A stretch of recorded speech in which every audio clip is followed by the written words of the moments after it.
Hello everyone welcome back to my channel.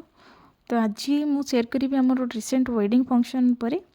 तो आम पहुँची जाइलु होटेल लेसर क्राउन ने जोटा पहुँचला बेलू राति प्राय 8:30 हो जाता। ऑलरेडी ब्राइड से पहुँची जाते।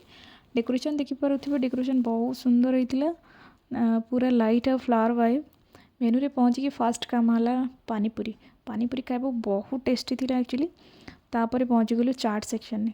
चाट खाइला परे आमे ऊपर डायरेक्ट स्टार्टर काउंटर को जाइलु। स्टार्टर रे फुल फ्लेट करी मु नहीं आसी स्टार्टर बट वीडियो करि पालिन जेहेतु हाथ दुईटा जाक मोर फुल थिला। बस छोट गोटे क्लिप नहीं जाइली। स्टार्टर खाइबार किसी टाइम पर आमे डायरेक्ट मेन कोर्स खाई देइथिलु। मेन कोर्स रे भी देखो बहुत सारा आइटम बनैथिले। खाइबा सरिबा परे ऑलरेडी हमर बर पहुँची जाते सेठी। बर को आम भीतर को वेलकम करी नेला परे हमर ब्राइड को एंट्री है स्टेज ऊपर को।